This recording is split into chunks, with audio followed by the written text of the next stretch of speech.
Hello, this is Hunter McDermott with another Anyone Can Play Guitar video. So I was looking at YouTube today, which many of us do regularly. I happen to look at it quite a lot for all kinds of different things, but music and guitar-centric and jazz-centric videos tend to be recommended more than anything else. And I've talked about this a little bit before, how one of the reasons I don't make more videos is because I don't feel like people necessarily need more information. There are times when you're learning anything, especially music, that new information or a new perspective on old information is exactly what you need to kind of get you out of a rut, or to finally drive home some concept that you weren't quite sure about. And that can usually lead to another, ascent, I guess, right? And then you have the plateaus and then the ascents, all that good stuff. But more than anything, I think you need to practice. And not just practice playing things, but practice figuring out what it is that you want to achieve. Which sounds weird to sort of practice that, but it's taking a time where you're doing nothing else but just giving yourself a little time to think. What am I even trying to do? And now, not everything is this serious. Like, I love playing video games, and I don't sit down before I play a video game and go, what am I going to try to do in this game today? That, some people might do that, but for me, that's just like a time to turn off my brain and just enjoy some entertainment. But when I'm playing guitar, and I do play guitar like that too, a lot of the time when I go to a gig or I'm playing with some buddies, I'm not thinking about that quite as much. Like, what is my goal for this session or whatever, But when I practice, I sit down to practice by myself usually, or with somebody, and we're working on rehearsing. That's something that's really important. What is my goal exactly?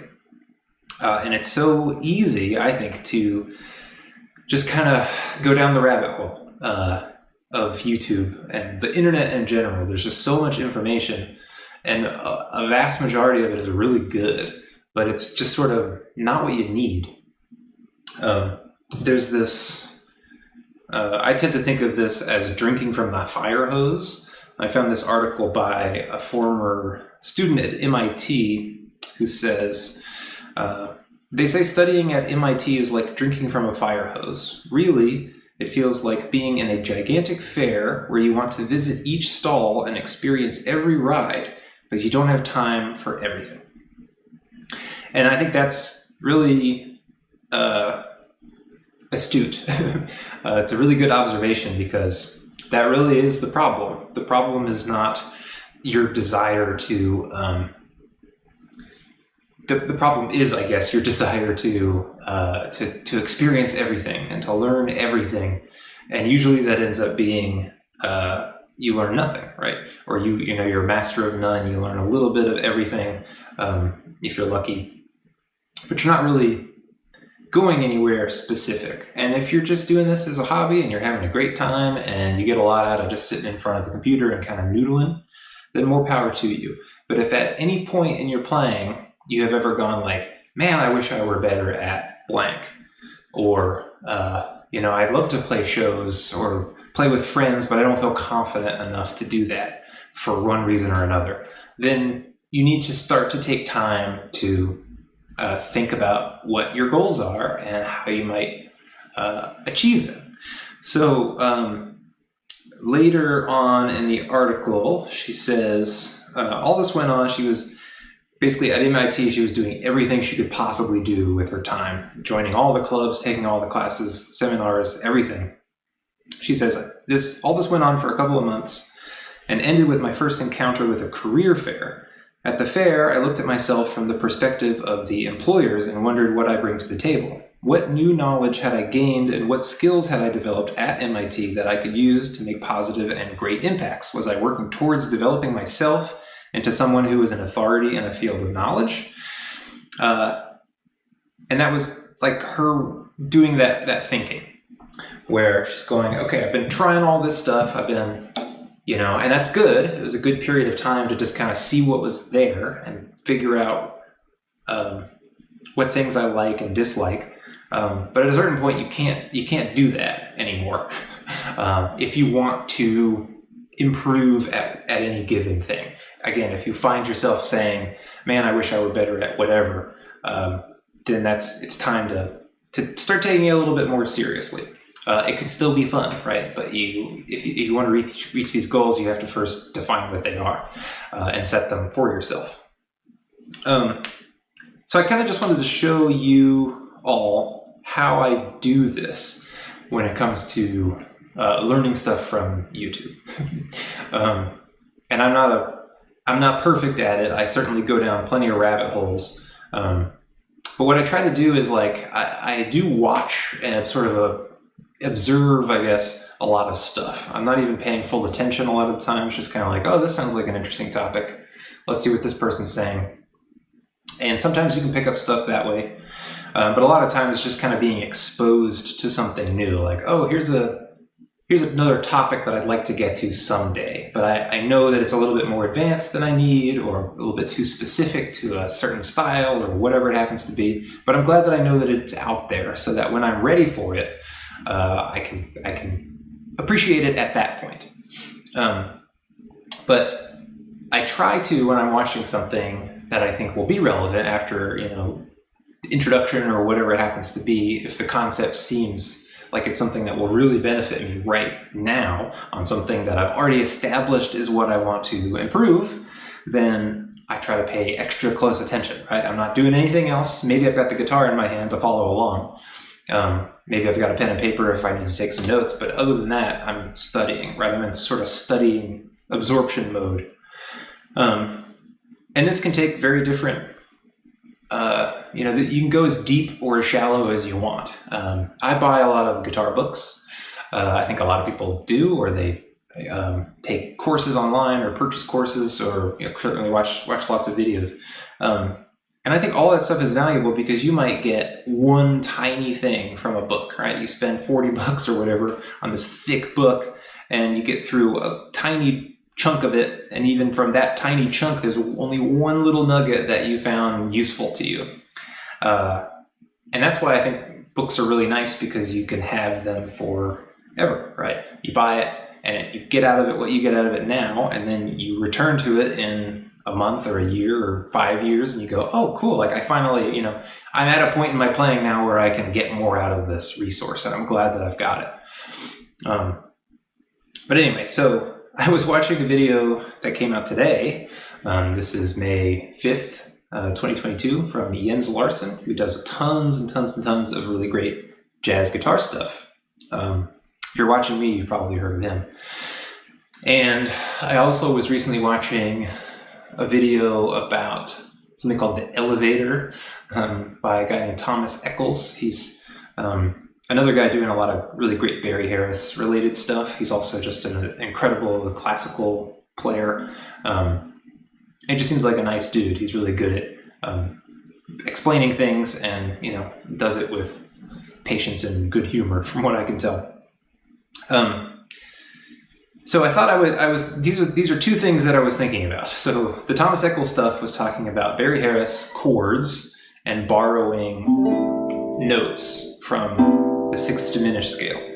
You don't have to follow whatever it is I'm about to talk about. Just I'm explaining how I'm kind of finding a point of interest, finding a good resource to learn more about it, and then coming back to the instrument and trying to really solidify it in my brain and under my fingers. So he's talking about this sixth diminished thing where you can take these, like a C6 chord, and harmonize, or C6 diminished scale, and harmonize it, adding a chord to each one.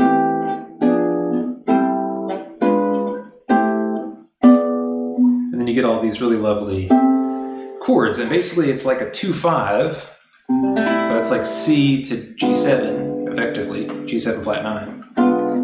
Over and over and over again. And then in between, these diminished chords are symmetrical, so you can move them up and down by 3 frets, and and not change the fingering, and you get all the same chord, just in a different inversion. So that's really nice stuff. And I find that I didn't really understand the concept of neighbor tones. Barry Harris talks about learning from or borrowing from your neighbors. So basically, if I've got a C6 chord, I've got 4 notes to draw from, or the chord is made up of 4 notes. Let's see, C, A, G, and E. So then I move up to the D diminished chord. We have a D, A flat, B natural, and F. So combined, all the 4 notes from one chord and the 4 notes from another chord make up the 6th diminished scale. So the idea is that when you're playing one chord, you can borrow a note up or down, or sometimes several notes from the next chord up, or really from any other part of the scale. So in this case, this chord might be something that's new to you, C6 chord, but this chord might be a little bit more familiar, C major 7. And so this is just a different way to look at it. Like, you don't have to go this deep, like, okay, cool, that's C major 7, great. But for me, it's been really interesting to see that this is C6 and that this is C major 7, but more than that, I'm thinking it's not C major 7 necessarily, it's a C chord that I'm borrowing from the next chord in the 6th diminished scale. Because that chord has a B in it. So what that tells me is I can take a C6 and I can add a B. And that gives me a different quality of the same chord. And then you can raise this B up to a C, and you get like a D minor 7 flat 5, or like a B7 or a B9, B flat 9. And you can keep on going on and on and on. You get all these cool shapes. And sometimes they're things that you've already seen or I've already learned in some way, but I'm seeing them in a new way. So like this chord here, I can see that as like a G7 flat 9, or more broadly just like a G7. So then I can start working that into a chord progression and just kind of drive that home. So I'm completing the cycle of understanding. I had an interest. I found a resource to draw from. I drew from it, and then I tried to put it to use.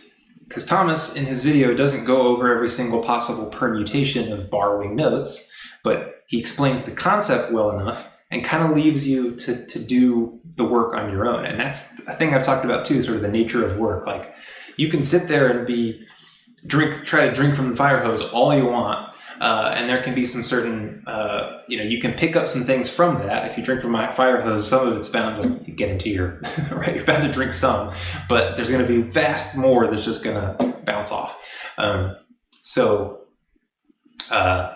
Identifying something, getting something out of a resource, and then going to the guitar and actually putting the time and the effort to really kind of test myself on the idea. Do I really understand what he's saying? Let me try it without the aid of the video or whatever. And if I have questions, go back to the video, make sure that I understand it. Or maybe at some point I go, he's just not the resource for me. I need to find something else. But I've stayed focused, right? So I'm jumping to another resource, possibly another person, whatever, another book, another video, but I'm doing it purposefully. I'm not just like, let me watch everything that YouTube recommends, because that's what YouTube wants, right? They want you to go watch and watch and watch and watch and watch. And it works really well, right? They're very good at going, you thought that was good, check this video out. And that's cool, but it can be detrimental, I think, to your progress if you are in that place where you're trying to take something a little bit more seriously and improve at whatever happens to be. One more example before I get to the Jens Larsen thing. I've been trying to learn to speak Spanish. Tons and tons of people at one point or another try to learn a foreign language.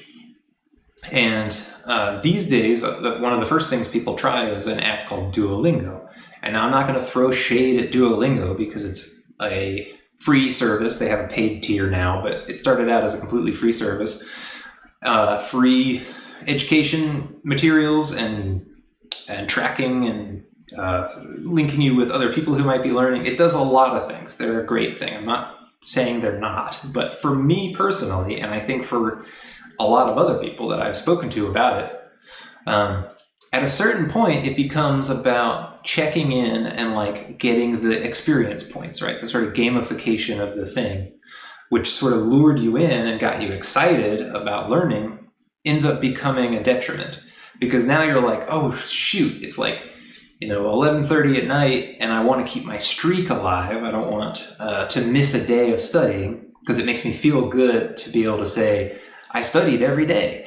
And the app tries to remind you to do that. But you're in a time crunch, and so you're like, I'm not going to sit down and like study right now. Like, I'm ready to go to bed, or maybe I'm on a trip or vacation, or this is, whatever is going on in your life. It's not always easy to just put everything down and do this thing. So what you end up doing is like, what's the easiest, quickest thing I can do to sort of satisfy this artificial goal that I have, which is just to look at the screen for a little bit, right? I found myself doing this, and I've discovered other people through talking to them that do this too. You maybe do this, which is just like, all right, let me go to like lesson 1 or one of the early things and just like beep boop bop, get through it fast, and then now I'm done, right? And again, that kind of makes me feel good that I kept the streak alive, but I got nothing out of it, right? I'm just doing it because the app is kind of set up to encourage that, I guess. It sort of encourages you at a certain point to kind of turn your brain off and just focus on the points. Now, I think if you're a stronger, if you have a stronger will, I guess, you might be able to get a lot more out of it. But anyway, long story long, I recently got a book. It's just a book, a Spanish book. It teaches you the language. It's got exercises in it. It has no app component. I don't have to look at a screen. And in order to get anything out of it, like in order to engage with it at all, I have to be 100% present. Whereas like the app, we're so used to picking up our phone and just, idling, right? Maybe the TV's on, maybe you're even talking to somebody, right? The phone is just a thing that you can kind of steal your attention, right? Sometimes for better, sometimes for worse.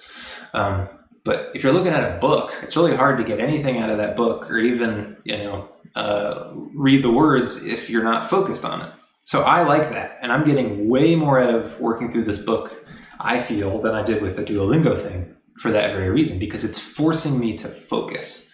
And so that's just trying to tie that in with the rest of this thing, which is like, it's easy to watch YouTube, right? That's the easy thing. It's harder, but way better and way more impactful if you do it in this way that I'm describing, where you're setting yourself a goal, something that you want to achieve, and then finding targeted information for that thing, and then grabbing just a little piece of it, and then going away from YouTube, right? Close the computer, turn off the TV, whatever, and work on it. Or at least don't keep clicking on new videos, right? If you want to switch over and watch something totally unrelated while you run a technique exercise, more power to you. I do that a lot too. Just kind of keep the TV on and noodle. But like serious practice and absorbing new material that's going to actually make you better takes focus. Okay, so then finally, and then I'll play a little bit and we'll call it. The Jens Larsen thing, today he had a video about turnarounds, and he showed off, I think, 9 or 10 different variations of common turnarounds in jazz tunes. So that's a ton of information. And he does it all in a very concise way. It's like, I don't know, 8 or 9 minute video, I can't remember. And he goes through all that information. And, for some people that might be way over their heads. For some people it might be like, yeah, I've got that already. For anybody, I think, of any skill level, it's gonna be too much information, right? To try to utilize all the stuff that he puts in there. And that's not a bad thing about the video. He's doing an amazing job of presenting all of this information in a very clear and concise way. There just happens to be a lot of information.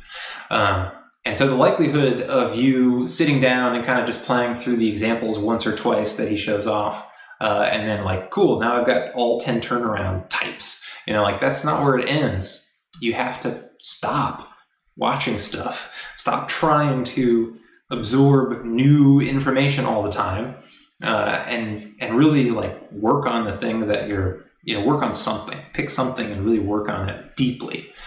And again, I'm totally guilty of this. I'm not up here preaching.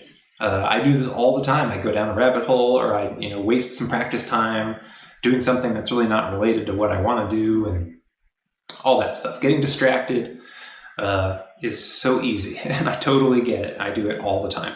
So this is as much a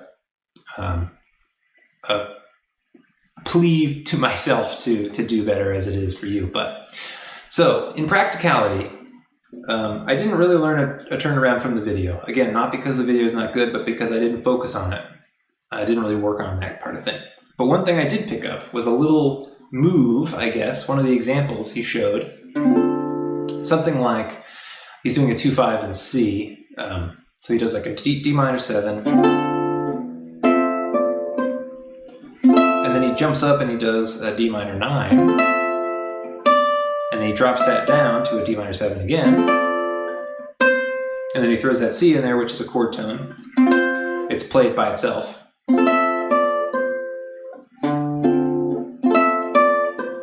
I don't remember exactly the rhythm, but that was just a little move. All right, so then from the Thomas Eccles stuff, I was working through trying to just take this one string and pick 2 notes, borrow only 1 note from the original chord, and then borrow 1 note. So I'm kind of going back and forth between 2 notes for the chord, and just kind of listening to what I come up with. I already went over that one. That's kind of cool. It's like a G7 flat 9 to an F minor 6 or a D minor 7 flat 5. And already a move that I know, but just kind of thinking of it in a new way. And then back to C6, but what if I borrow that note? Now I've got this. And so that's a C chord, right? I'm hearing it, I'm thinking of it as C, even though to me, initially, it looks like an E minor 7, which just happens to be a good substitution. One of the things that Jens talks about in that video. You can substitute an E minor 7 flat 5 or E minor 7 with a C major 7, and that's a perfect example of it. I now know that I can use this chord instead of this chord, and they'll both sound really nice. I've got another option. All right, so then I go up one more time, and then this is as far as I went,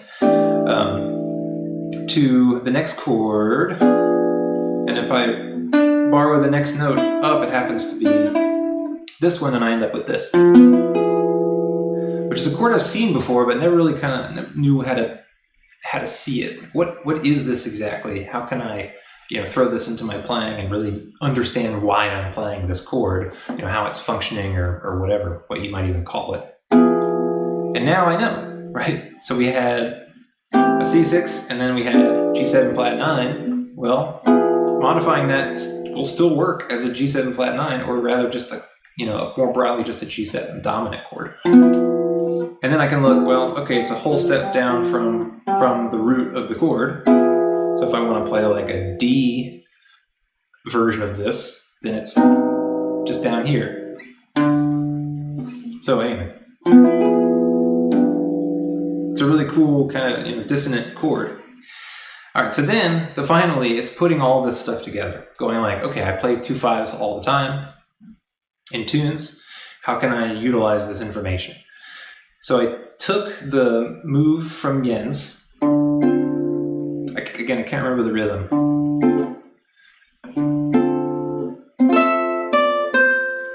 The little walk down there, and then I do this chord I discovered through working with the Thomas Eccles stuff as a way to play a G7. And then I hear a melody. Let's see.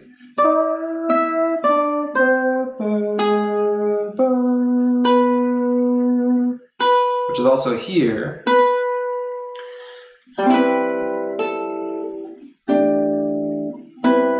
So, let's see.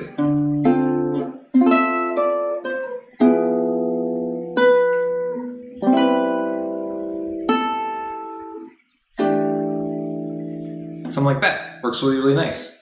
So that's combining a lot of things. That's a chord shape I already know. so is this, but even though this is a simple move, I hadn't thought of it, I hadn't played it. It's really simple to play for me, and it sounds really nice, and it creates movement, which is also kind of what Thomas Eccles is talking about, and Barry Harris was talking about. It's not about playing a bunch of chord changes, it's about creating, you know, these nice sounds that move from one to the next. So then playing this move and then going, okay, well, instead of what I might do is like play just like a plain G7, and there's nothing wrong with that, but that's what I might normally do, and I want to do something different. I want to improve, you know, my vocabulary, increase the different opportunity, different possibilities for what I might play.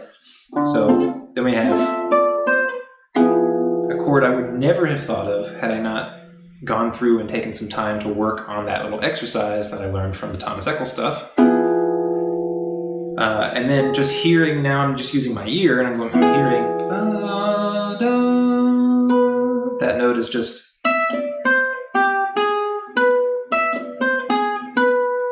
it's not super original, but that's something that popped into my head, so I want to find a way to resolve that. In this case, I can play a C major 7 or a C major 9 chord. That works really nicely with that. And then if I wanted to, I could instead go to this other version of C that I now know. So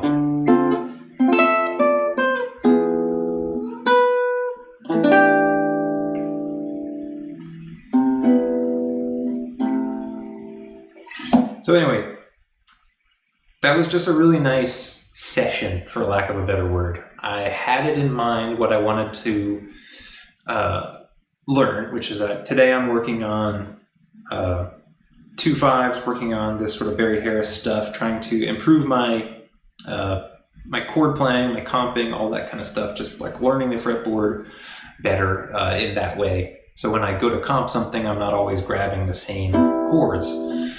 Because I am personally ready to move on. I don't want to do that anymore. I want to add to that, expand.